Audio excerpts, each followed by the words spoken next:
If you're like me, you might get wrapped up in watching the latest tech review about cameras like the Sony a7S III, any Sony camera really, the Canon R5 or R6, or any Red cinema camera. There's so much tech out there, and sometimes there's just not enough money in your wallet to be able to make some of these great investments and spend thousands of dollars on quality gear. Sometimes I even need to buy used gear, which is something I do pretty often because it can save money in the bank, and you can also go further with used gear than you can buying brand new gear. And that's perfectly okay. And anyone out there who's looking to get into photography or videography for that matter, that's perfectly okay for you to do that too. So today we're going to be going over if the Canon 80D is still worth it and relevant in 2022, 6 years after its initial release date. Hey guys, my name is Tristan. Welcome to my channel. I'm a photographer and videographer out of Indianapolis, Indiana. And if you like content around photography, videography, or lifestyle videos, consider subscribing and hitting that like button if you enjoyed this video. So the Canon 80D, is it really still worth it in 2022? Yes and no. Let me explain. With every camera purchase, there are questions you should ask yourself to figure out if it's going to be the camera for you. Is it for photography or videography? Are you going to be shooting any sports, wildlife, or street photography? Are you going to be using it in low light situations? Those are just a few questions I ask myself whenever I'm considering buying a new piece of gear, especially a camera, whether it be a DSLR, a mirrorless, or something smaller like a GoPro. These questions are important to understand because, for example, if you buy a full frame camera with the intention of going and shooting wildlife photography, not having the right type of lens, something that reaches further like a 70 to 300 or 500 millimeter lens, can be a bit of a hindrance because if you don't have those types of lenses, not having a crop sensor camera can make getting those shots a little more difficult. The Canon 80D is an APS-C size sensor, which means it gives you a 1.6 times crop. In other words, a 10 millimeter becomes a 16, a 70 millimeter becomes a 112, and a 400 millimeter becomes a 480 millimeter lens, so on and so forth. If you're shooting wildlife photography with more skittish animals like birds, reptiles, deer, anything like that, having an APS-C size sensor and that crop factor to your lenses can be a little bit more beneficial because it gives you more distance and more time between you and the animal before they can pick up your scent, detect you, and run off. It also gives you in the sense of more dangerous animals like mountain lions, normal lions, crocodiles, alligators, or anything like that, hippos. With that APS-C size sensor, it will also give you much more distance to work with so that you're safer and further away from them to catch up on you. But good luck against a cheetah. Oh, and if anybody who watches this video has ever gone up and close and personal with the dangerous animal like I just mentioned with a wide angle lens, leave that story in the comments because you almost didn't get to see this video. But for that scenario, the Canon 80D may be perfect for you. And if it's for street photography, if you're working with an APS-C size sensor, that generally gives you more distance between you and your human or vehicle-like subject, and thus makes them feel more comfortable because they don't recognize that you're taking a photo of them, and it saves them the distress of being photographed in public, which is completely legal, by the way. I just want to run that by everybody. You're allowed to go and take photos in public places. Now, for low light performance, having a smaller sensor size can be a detriment to what you're going for. Now, that depends on what you're working for. I'm not going to get into too much detail about that, but I'll explain this real quick. With an APS-C size sensor versus a full frame sensor, there is less surface area on the sensor for light to be caught on. So what that means is less low light performance. Less photons hitting the sensor, more you have to crank up your ISO in low light situations, more noise. Whereas with the full frame sensor, you've got more surface area in the camera for photons or light particles to hit that sensor and then transmit electronically the image that it's portraying to your memory card. So it's ultimately better in low light situations. Full frame cameras, if you're looking at those or interested, a couple examples will be the Canon 1DX series, the R5, R6, any Sony A7 series for the most part. Those are a few cameras that you can check out and compare back and forth between full frame and crop frame cameras. Now, There are ways around it. I'm currently shooting at f4, but for low light situations, I would recommend it shooting at least f2.8 or lower. So f1.6, 2.0, 2.8. Those are more open to low light situations because the aperture inside of a lens opens up wider like your pupil and it allows more light in to hit that sensor. Whereas with the f4 sensor or an f4 aperture like I'm using right now as I look at it, that won't allow as much low light into your camera. Now, some other low light tips for any camera for the most part is if you're shooting in low light, whether it be photography or videography, I don't recommend shooting anything higher than a shutter speed of, let's say, 30 frames per second, because at 24 frames per second, your shutter speed is going to be 1/50th of a second. At 30 frames per second, your shutter speed is going to be 1/60th of a second. And at 60 frames per second,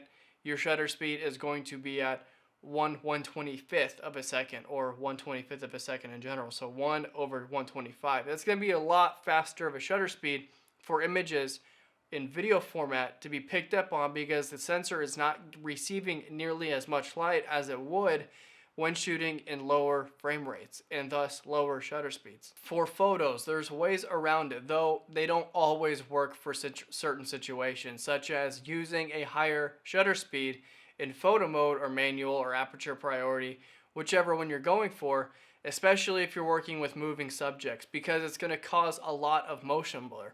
Since we're on the subject of photos right now, let's talk about the megapixel and autofocus really quick. The Canon 80D rocks 24.2 megapixels. That's the same as the Canon RP, which is a mirrorless camera, yet full frame. The Canon EOS R3, which is a higher, much more costly camera that does more cinematic work, and the A7 III. But in the last 3 years that I've been shooting with the Canon 80D, I have been able to take phenomenal photos with this camera. There's no doubt that it can produce some beautiful pictures if you know how to work your camera correctly. It also has dual pixel and face tracking autofocus. Now what that means is as I move around in the frame, as you guys can see that I'm doing now, and in another example that I'm showing you right now, is that it tracks your face incredibly well. It doesn't really skip up a beat, and even if you go out of frame for a second, let's say I put this bag in front of my face for my lunch, I don't know what it's doing.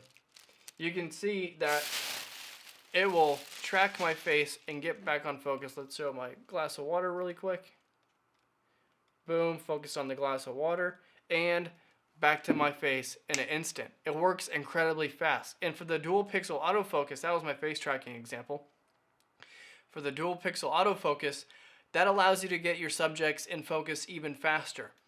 And when you're having to move around, it will track them throughout their movements to make sure that they're in focus for your photos. Now, as I mentioned frame rates before, the Canon 80D can shoot in 24 frames per second, 30 frames per second, and 60 frames per second. That gives you a few different options to work with when making your own videos. You can either have really cinematic looking 24 frames per second Hollywood looking shots. You can slow down 30 frames per second to 80% of its actual speed, not 20% of its actual speed, 80. We're not taking off 80%, we're just taking off 20%. And then also you can slow down 60 frames per second to 40% of its actual speed, which gives you really cinematic looking slow motion B-roll, and it just looks beautiful. I like to use it in a lot of different situations, such as when I'm just out recording my dog running or I'm on my longboard. I like to shoot in that frame rate because not only does it not allow in as much light in the daytime because it's super bright, and I have to use a shutter speed of 1/125th of a second, but being able to slow it down gives you a few different options. And even if you want to slow down to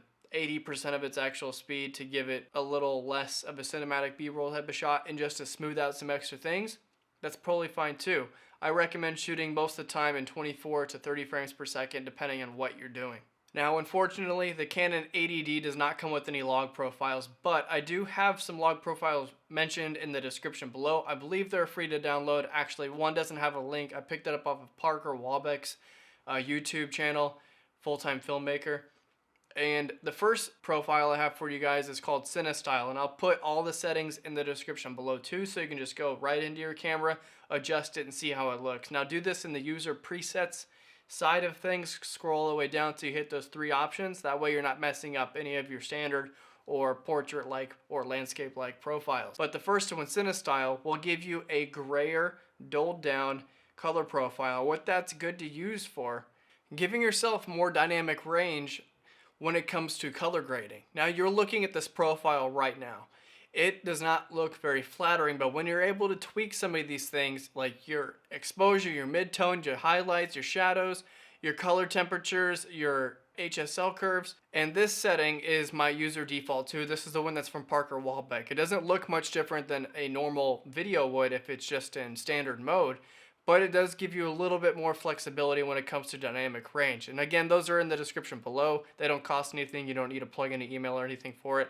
I just want you guys to have them and be able to use them at your own wishes. But these do help a lot. And unfortunately, the Canon 80D has not been produced massively at this point in time. Actually, I think it's discontinued by Canon because the 90D came out. But they do still work wonderfully if you know how to use them correctly, as I said a few times before in this video. On the Canon 80D, there's a lot of different ports for you to use. You've got headphone jacks, microphone jacks, HDMI ports, micro USB port, external shutter port. So if you're using your camera for a situation where you do not want to bump it whatsoever, you can attach a shutter thing to it and click it and then just let it hang out and let the photo be taken. And if you're needing a mic for better audio, you can plug one in directly into the camera and right into the hot shoe mount right on top. And if you're wanting to hook up a monitor to it, there's a mini HDMI cable or port right on the left side of the camera. I'd think about that for a second. I've never used it. That way, if you want to plug in a monitor, you can to see yourself better, make sure things in focus, and give you even more color accuracy when it comes to making sure your shots look good. Now, the Canon 80D does take an LPE6 battery, which by Canon, it runs about $70. It's pretty expensive for a single battery. However, I do use other batteries called, and that's not it. Now, I do use other batteries called Power Extra, and these are wonderful batteries. They are 800 milliamp hours larger in capacity than the Canon 80D batteries, and they last nearly twice as long. And I also use a battery gear up on my camera, so with two of these guys in one of those, it's gonna last a few days without having to worry about to recharge.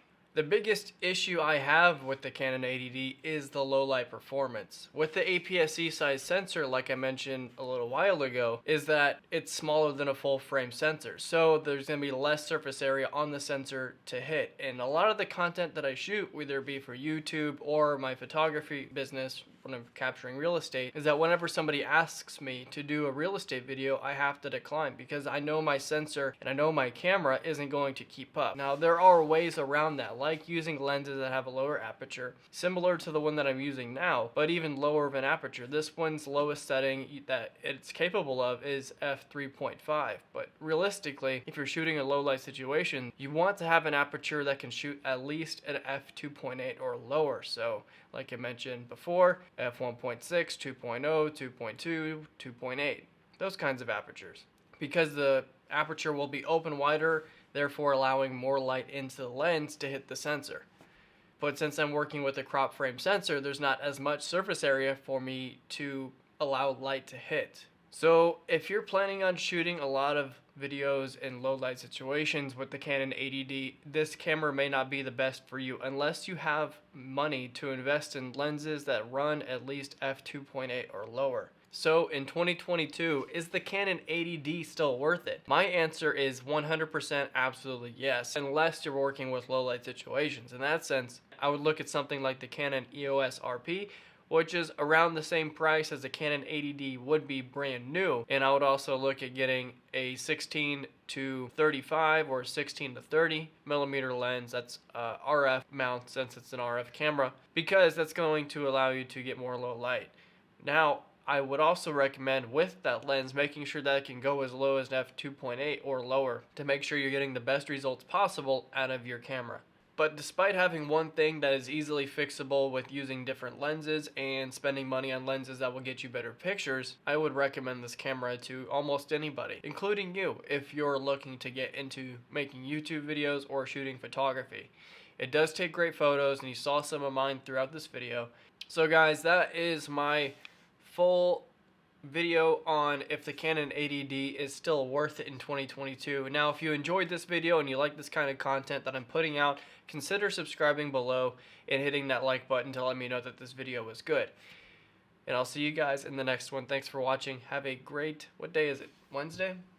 Yes. Have a great Wednesday.